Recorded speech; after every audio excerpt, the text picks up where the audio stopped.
Adjetey Anang. Hi, Adjetey. How are you doing? I'm well. Good to see you on this lovely Monday morning. I know. How are Mondays typically like for you? Classroom. So Okay, so lecturing. you do a bit of teaching. That's right. Why did you decide to start teaching? It wasn't it wasn't a decision in the first place. I think it was more of being reached.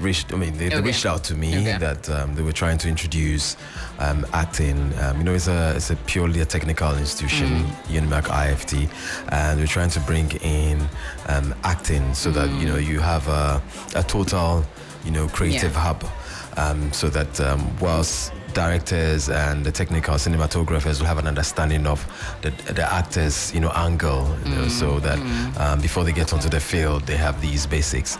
Also, it's not just those who want to learn acting. You're teaching everybody. You have to go through that in the first so years. the cameraman understands it from the actor's point of view. Wow. Just basics. All right. That helps with them. How do you prepare for classes? Well, I think that I have an advantage because You are it's an purely, so it's a matter of, just getting the theory tested onto the field, and where I become a test case, often. And so we talk about a technique, for example, and then I go in there, they see me in a movie, I apply a certain technique, and then I come back and they have questions. Okay, why was it feasible with this? Why did I choose this? Because of the nature of the character, then we have that theory practice thing going. And so with that, it helps me also prepare my notes, knowing also that all they need is the basics and not any deep sense of they're not going to be actors at the end of the day. But just so it helps me also to know the structure, my outlines, and the focus is more deliberate. So it is not necessarily a class for those who want to pursue acting. No, but more of the technical side. That's very interesting. And even if you also have aspirations to do acting on the side, it's also a good foundation for those who want to do acting. How many years have you been teaching? 4 years. I think 4 years. Yeah. What's been the highlight for you? I think that the first was when I entered the classroom the first time, and I didn't know what to expect. I think more the students didn't know what to expect because they've seen more of characters, and of course the example of Push are very loud, and so they were a bit. You see, there's this timid atmosphere of, nobody wanted to ask a question and answer, because you didn't know how I was going to react, whether it was if the question, the answers were wrong, or but I kind of sensed that already, so I just went on to their level and we had a good rapport, and that for me was a slow, very funny beginning, but then I got my foot in there, and then we gelled. How would you describe yourself as a teacher? I'm not a good teacher. That's being honest. I'm not a good teacher.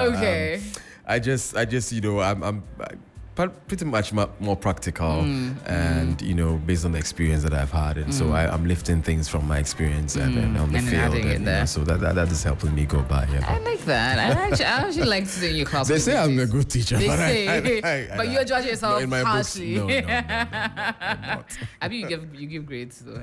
Yes, I do. I honestly think if I was a teacher, I'll be the one that would give out a lot of grades. So I am measured about actually getting into academia. I'll probably I want everyone to pass. You get a grade. You get a grade. Everyone gets a grade. So perhaps I should be more measured when I get into academia.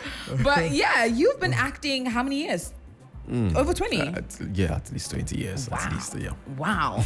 Now let's talk about, and I know you have a new movie out or soon to come out, and I'm excited to talk about that, but I want to look at it from character development. Right. A lot of times when it comes to creating a character, the directors, I'm assuming, don't always give a good backstory or do a proper character development. How do you approach it when you get a script? And what informs you to select it, and how do you now build your character development across the movie? Well, there are a couple of boxes that I'd want to take. So first of all, the content is very important for me. Looking at, okay, what's the subject area? What's the target audience? and it has to sit well with me. Because I think that we're in a world where, even when we're entertaining, we must leave something behind that sort of helps society in general, our growth and our development, and so that will go in the character that I play also, because I wouldn't want to play a character from an uninformed angle. Even I don't limit myself to what's in the script, because sometimes we write scripts maybe 6 months, going back, and then we're shooting this year. Yeah. So there's all that lots might have changed, and therefore you need to really imbibe all those changes into it, and especially when you're living in a very dynamic, culture. Things. Well, I was telling somebody recently that some years ago when I went to Kumasi, somebody was saying that, Trami Waipe. So like Trami Waipe is what? It's more like, wave, bye-bye, that kind of thing. I mean, today when you go and say that, I'm sure it's different. They're like, now walk around for you. Your wipers don't work. So those are things that we need to deliberately consider. And so for me, it's beyond that. The character, especially when people can relate to such characters. So if I'm playing, for example, a military officer, I just don't assume that putting on the costume will just transform me automatically. There are rules of engagement. I need to engage an officer, go to 37 military hospital or military base camp and ask questions. Why do you do this? How do you do that? So because we're representing these personalities who are real, and people know how they engage, and we can't represent them wrongly. And even if we're representing the bad, examples, we still need information. And so these are things that I do beyond the text, where you reach out to do your own research to have an understanding. But you're talking about background. As a performer, as an actor, you create your own background when it doesn't even exist, because that helps. Our brain is very funny. It's supposing, we have a rapport. When I meet you, I grab you, I hold you, I hug you, and then I get information that, Charlie, you have an infectious disease. It's very transmittable when you. The moment I see you, definitely it will change. That my approach will change. So it's what we inform, we put into our brains that help us in our impulses and how we react and all that. And so that is important for you to create a background story that is not out of context. It must have a relation and align with the story that is being told. I like that. What goes into prepping for a character? Do you tend to want to get into that person's mindset? How do you do that? Do you go, maybe if it's based on a profession, do you try and get into that profession before you get into that role? Give me a bit of an understanding of it. So there are a few techniques that can help with that. One of which is the method acting that's well known. But even under that, you have what we call the magic if. So in other words, the character is going through a situation that you've never experienced before in real life. So you ask yourself, what if I were in the position in the real sense of the word, and how would I react? Sometimes we don't even think about how would it be like if I lose my mom today, for example, and then we begin to get into that motion. There is the other one, which is also emotional memory. It seems to be a contrast. If you've here you have gone through that before. You've had the experience of how painful it is to lose a loved one, and so if the character is going through that same scenario, you sort of relive those moments again when you heard the news, how you felt, what you went through. And it's a very sensitive spot that people are very uncomfortable, but sometimes when you're able to get that in, you live it through again, and it becomes very real, and we can see the genuineness coming out. And so there are a few techniques that can help once you employ them with living the characters. Now let's talk about getting out of character, because some of them you literally dig deep be these people, live in the situation, experience it, be in the jungle or in the mud or whatever. Now, how long does it take you to shed off that character? Well, in that part of the world, you better shed it off. And quickly. Because in the West, they have therapists, psychologists on standby, where they will help you go through all these. That's why they're being paid. So they have their own ways of getting you out of character. But here, you're almost on your own. True. So you must find ways in which you get it out of your system, and way of. I mean, there could be hobbies that you really like. Just go into that. If it's PlayStation, get into PlayStation. If you would just be in a company of friends, don't be alone by yourself, especially when it's very, very sensitive and it's very, very involving.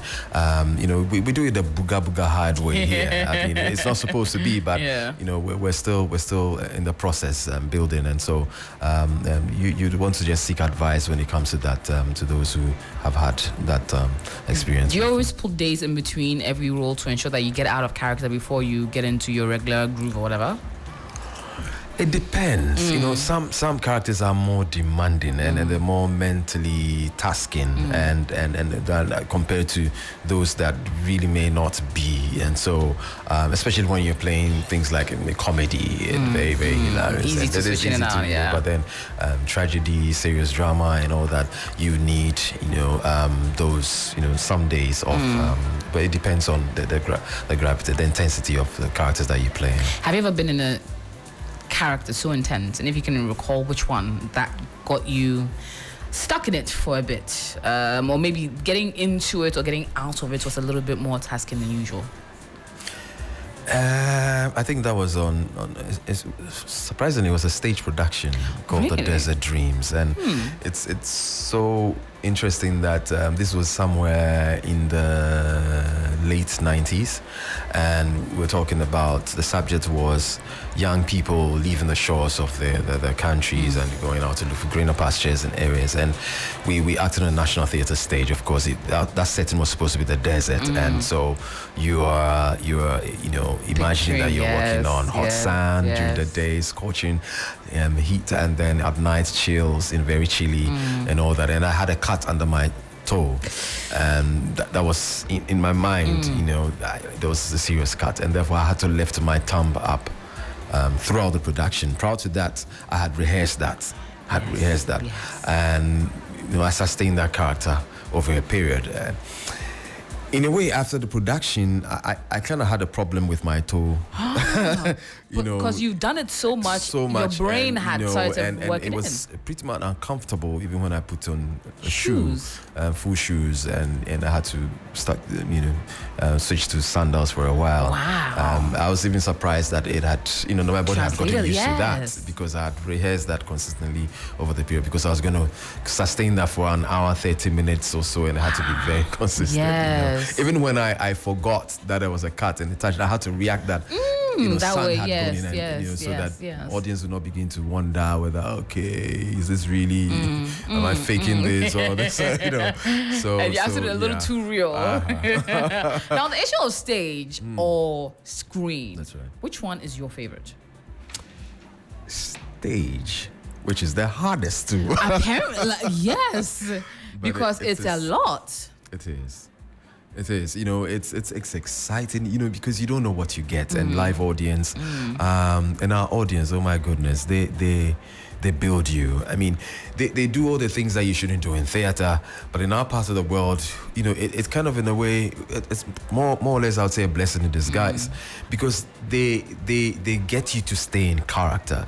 Because look, you come on stage and somebody floats some line that is so funny, that can get you out of character and crack up laughing on stage, but you have to hold it in. So you step onto a Ghanaian stage, and you know that, hey man, you have to be focused and dialed in, because somebody can just say something silly, and it's and ruin the whole character for you. And that also adds some excitement element to it. And sometimes they connect with you. They will tell you as it is. Now, compared to, I've also had the experience of having the Western audience, where it's very, very structured. We laugh at this time. It's as if it's a choreographed kind of thing, and that's a tradition as against ours. And so, that's the excitement, and then the fact that no performance is the same, even when you're repeating it over a period. If it's 4 days, 5 days, every performance is different, and there's some element of excitement that has to do with the live performance. Of course, if everything goes well, but if it doesn't, it's up in the air. Now, talking about let's move on to stereotypes. Right. Your first introduction on screen became like, I don't know if it was your first. I know what was Things Beautiful Love your first? It wasn't. It wasn't. But it was kind of the one that it felt like really the one that projected me became out there, huge. That's right. Now, and I'm sure you dealt with stereotypes from there, but you've made a deliberate attempt to become a very well-rounded, diverse actor. Right. That's right. How easy or difficult was it to prevent the stereotype of you being the ultimate quintessential bad boy from sticking for years? Yeah, it wasn't easy at all because, right after this, even, during Things to Do for Love, I did have scripts coming in similar characters, because they thought that, you're the guy who can play the best. And so we have these characters, and it was consistent. I played about 2 different productions. I was like, no, man, this is you gonna guys stick. stick to this character. Because the thing also was, in society, out there, people also were thinking that perhaps I am the character, and that's how come I can able to live up to the character so well. And I also needed to take away that perception that it's just an actor. Let's draw the line between Adjetey and Pusha, and therefore one of the ways in which I thought could help also making sure that I don't have playing those kind of roles or characters over and over. And so it was deliberate. It sort of got a few people like, the guy saying no good do anything. So what we could do? Maybe we give somebody else. Yeah. So they were not even considering me for any other roles, I think Shelley made that a difference. Also helped, contributed very well. She had seen me on stage playing other roles, and so she gave me that opportunity to also excel in other roles. And then people were like, okay, so he can do it. Let's give it. Just give him a try. So do you have periods of quiet or slow periods because people just didn't bring you more dynamic scripts?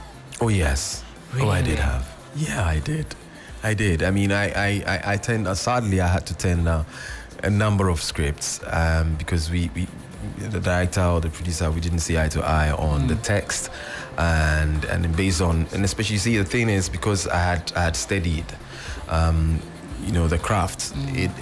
When you bring me stories, I'd have to apply, and if it falls short, then what's the point in so I've had moments like that where it's just been down, but that was an awakening call to let me know that there are things that I need to really find other things that are related to what my passion is, so that I don't fall short when things don't go well.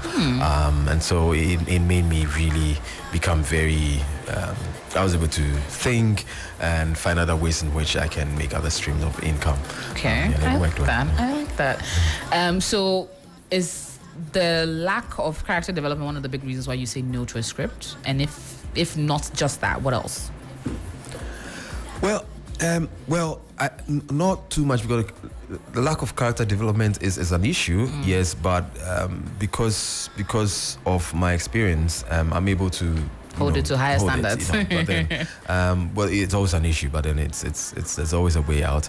But more so the text, when you realize that there hasn't been too much deliberate research, and it's just, I have a story that sounds very beautiful, and I think it'll be good on screen, but you need to really research what are the statistics, what are, you're talking about an organization, have you been there to get statistics, have you been there, because all these things have implications for our audience, and whatever they consume would have a consequence, and people are going to react. And so mostly it's been the quality of the text, in terms of the content, especially when people can relate to, and they can tell you that, my friend, you are lying, this is not, it's A, B, and C. So those have mainly been, a few have been budget, but with me, I've done movies that was totally zero when it comes to budget, but I believe in the content, and that really added value to my craft. Yeah. What's the lowest amount you've ever been paid for as an actor? The lowest amount in the beginning. Should I mention it? Please, the lowest amount in the beginning. Like 4,000. so 4,000 CDs. As in 40 pesos. So now 40 pesos. Because 1,000 CDs is 10 pesos. 10,000 was one CD. So then 4 million. 400 Ghana CDs. Yes. Okay. 4,000 Ghana CDs was 40 pesos.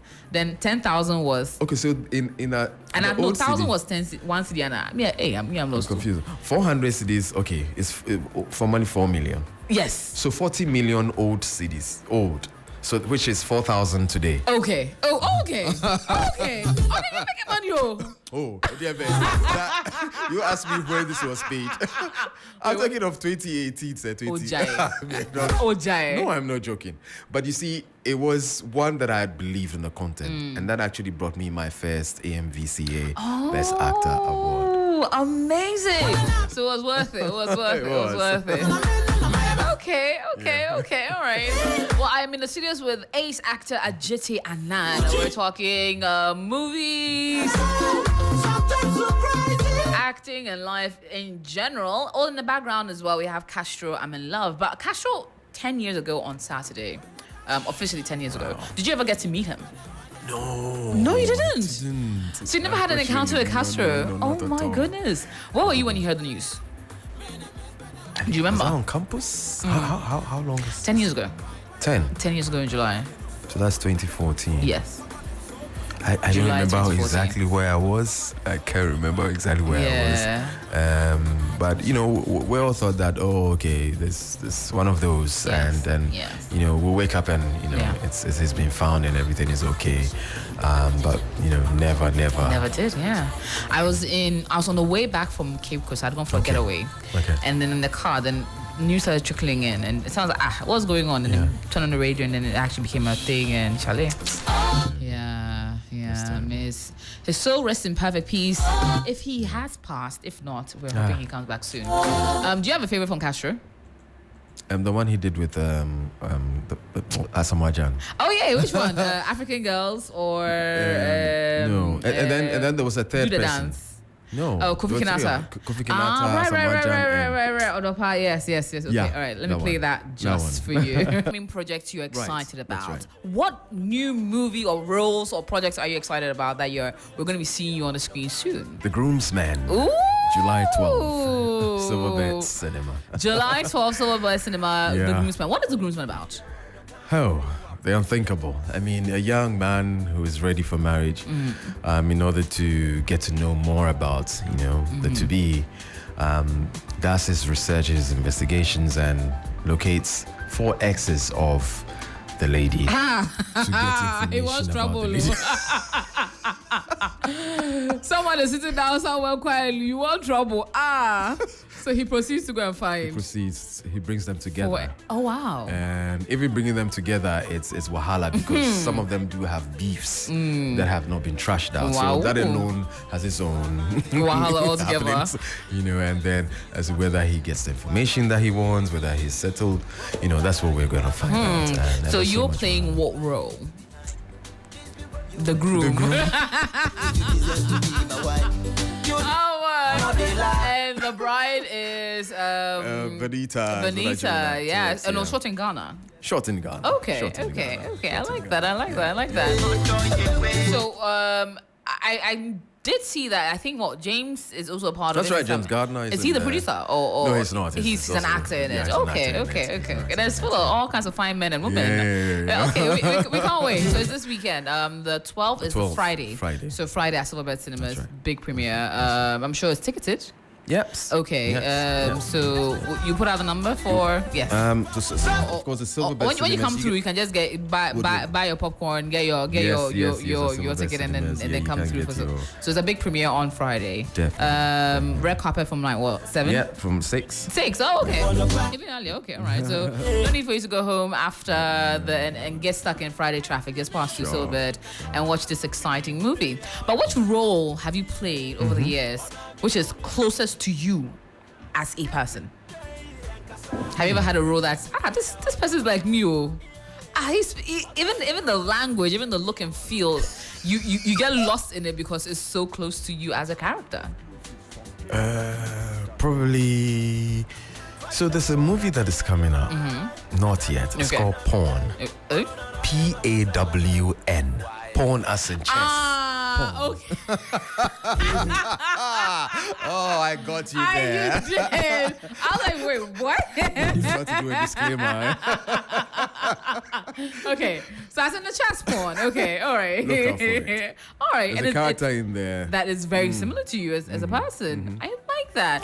Now, combining your time Right. You are on stage. You are in film. You have other business ventures. That's right. You're as well teaching. You're a family man. How do you find, is there such a thing as work-life balance? Does it exist for you? Oh, it does. I mean, I have a deliberate timetable. Okay. Oh, you do? Yeah, I do. Okay. Because I've realized over time, this hindsight, that the periods where I was so engaged in work, and therefore the family certainly was left, and cared for in terms of being around physically and bonding, and especially when I have a son as well. It's not enough just to speak to him on the phone, but you have to be there for him to see you, the examples that you're trying to set and all that. And so I decided it was causing a lot of trouble, and so now it's more deliberate that even when I sometimes have to go engage in work and it's okay, I take them along, and especially just nice. for a mini vacation. Yeah. I'm there, Bless. Okay. But for the most part, I do make time deliberately where I'm like, okay, I'm not taking any jobs in this period of time. Maybe 2 weeks. There's always a vacation plan for every year where it's a combination of family bonding, but also to give me a breather, respite, and just refresh, and then come back again. And Like so that. yeah, Okay. I do have that. Now, looking at your work in front of camera, on stage and behind the scenes, how what kind of person do you become when you're doing behind the scenes? Either in you produce quite a bit as well too, or Pardon? do you produce as well? Oh yes, On occasion. I do. So now, Okay. when you are behind the scenes, how different are you? I'm still finding me. Not that I've produced a lot. Yeah. I think just maybe 2. But I still haven't found me yet, because it's a different thing when you're behind. You tend to even understand more. Oh, okay, this is the experience, because when actors are giving you attitudes and like, okay, this is how it is. Well, I can't stand it. I can't take this. But you said this, I can't do this. So it kind of like, okay, so this is it, and then I need to find my level, so that it's because you're dealing with different characters, Yes. and you have to be very tactful, and so that you don't have a one solution that fits everything, and give it to everybody, but you must be, as much as possible, know the characters that you're dealing with. Some need to be prepped up, others need to be talked gently and softly and all that. So I'm trying to find my way in there. It's not a place where I love to be as a producer. I always want to be in front of the camera, but it's become necessary that I once in a while go behind. So I'm still finding my level. Would you see you as a director soon? Oh, not soon. Okay. It's in the works, but not my immediate now. goals. Yes. Yeah. And would you do theatre or would you do film? Which one do you think will be the first project you work on? Currently in Ghana, Yes. film. Okay. Even though I love the stage. So if we ever see you directing, the first thing will probably be film. Yeah. Okay. Stage is wahala. Chale? Kudos to Image Josh Quay, Fifi Koma, Nash Oko. Because honestly, it's so you look at it demanding. and you're like, Chale? It's so demanding. Because I used to be film, everyone sits in your house and does their rehearsal. This one, you have to gather everyone every single day. Hey, it will be.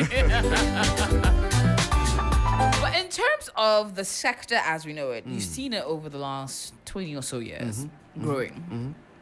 Has it evolved at the rate you hoped for? Not at all. Not at all. I mean, there's so much hope, there's so much potential, the promises that have been made over the course of the period, and it's so very slow, very slow.